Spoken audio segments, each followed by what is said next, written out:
Hi எல்லாருக்கும் welcome back to our channel Harita's Cooking Show. Thank you so much for choosing to watch this video. வாங்க வீடியோக்குள்ள போலாம். இந்த வீடியோல liver fry எப்படி பண்ணலாம்னு பார்க்கலாம் வாங்க. லிவர் ஃப்ரை பண்றதுக்கு ஒரு மிக்ஸி ஜார் எடுத்துக்கலாம். அது கூட 10 cloves அளவு garlic ஆட் பண்ணிருக்கேன். இது கூடவே ஒரு 1/2 டீஸ்பூன் அளவு பெப்பரும் ஆட் பண்ணிக்கலாம். கொஞ்சோண்டு தேங்காவும் ஆட் பண்ணிக்கலாம். இந்த அளவு ஜிஞ்சர் ஆட் பண்ணியிருக்கேன். இது கூட ஒரு சின்ன வெங்காயமும் ஆட் பண்ணியிருக்கேன். இதில் 1/2 டீஸ்பூன் ஜீரகமும் 1/2 டீஸ்பூன் சோம்பும் போட்டு நல்லா இந்த மாதிரி பேஸ்ட் ஆகிற வரைக்கும் கிரைண்ட் பண்ணி எடுத்து வச்சுருக்கேன். 1 மீடியம் சைஸ் ஆனியனை இந்த சைஸில் சாப் பண்ணி எடுத்திருக்கேன். ஒரு டொமேட்டோ எடுத்திருக்கேன், அதையும் இந்த மாதிரி நல்லா சாப் பண்ணி எடுத்து வச்சுருக்கேன். இப்போது ஒரு குக்கர் எடுத்துகிட்டு அந்த லிவரை நல்லா வாஷ் பண்ணிவிட்டு அதில் மஞ்சள் தூள் ஜிஞ்சர் கார்லிக் பேஸ்ட் போட்டு 3 விசில் வச்சு எடுத்துருக்கேன். இப்போது ஒரு கடாய் எடுத்துக்கலாம். அதில் 2 டேபிள் ஸ்பூன் அளவு ஆயில் ஊற்றிக்கலாம். இப்போது இந்த ஆயில் நல்லா ஹீட் ஆனதும் நம்ம சாப் பண்ணி வச்சுருந்த ஆனியனை இது கூட ஆட் பண்ணி நல்லா வதக்கி எடுத்துக்கலாம். இந்த அளவு நல்லா கோல்டன் ப்ரௌன் ஆனதும் நம்ம ஸ்டார்டிங்கில் கிரைண்ட் பண்ணி வச்சுருந்த பேஸ்ட்டை இது கூட ஆட் பண்ணி வதக்கிக்கலாம். இது கூடவே 1 டேபிள் ஸ்பூன் அளவு சால்ட் ஆட் பண்ணிக்கலாம்.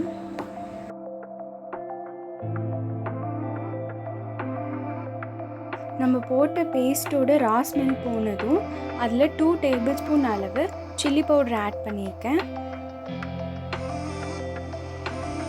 இது கூடவே நம்ம சாப் பண்ணி வச்சுருந்த டொமேட்டோவையும் ஆட் பண்ணிக்கலாம். 1/2 டேபிள் ஸ்பூன் அளவு கரம் மசாலா ஆட் பண்ணி நல்லா கலந்து விட்டுக்கலாம். 1/2 டீஸ்பூன் அளவு மஞ்சள் தூளும் ஆட் பண்ணியிருக்கேன். இந்த ஸ்டேஜில் நம்ம லிவரை வேக வச்சோம் இல்லையா, அந்த வாட்டரை இது கூட ஆட் பண்ணியிருக்கேன்.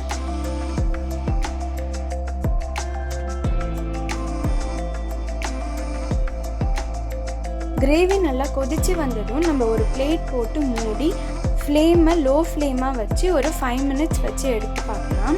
5 மினிட்ஸ் நல்லா கொதிச்சு வந்ததும் ஓப்பன் பண்ணிவிட்டு ஒரு தடவை கலந்து விட்டுக்கலாம்.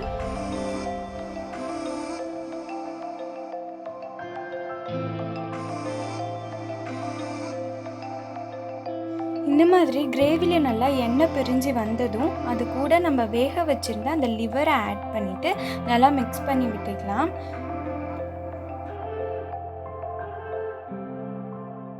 மிக்ஸ் பண்ணிவிட்டு ஒரு பிளேட்டு போட்டு மூடிட்டு 5 மினிட்ஸ் லோ ஃப்ளேமில் திரும்பியும் இதை நல்லா பாயில் பண்ண விட்டுடலாம். 5 மினிட்ஸ் ஆனதும் ஒரு தடவை ஓப்பன் பண்ணி நல்லா கலந்து விட்டுக்கலாம். இந்த கன்சிஸ்டன்சி ஓகேனா நீங்கள் ஃப்ளேமை ஆஃப் பண்ணிக்கலாம். இல்லை இன்னும் ட்ரையாக வேணும்னா திரும்ப ஒரு பிளேட் போட்டு மூடி 5 மினிட்ஸ் விட்டுட்டிங்கன்னா இந்த கன்சிஸ்டன்சி வந்துடும். அவ்வளோதான், நம்ம லிவர் ஃப்ரை ரெடி.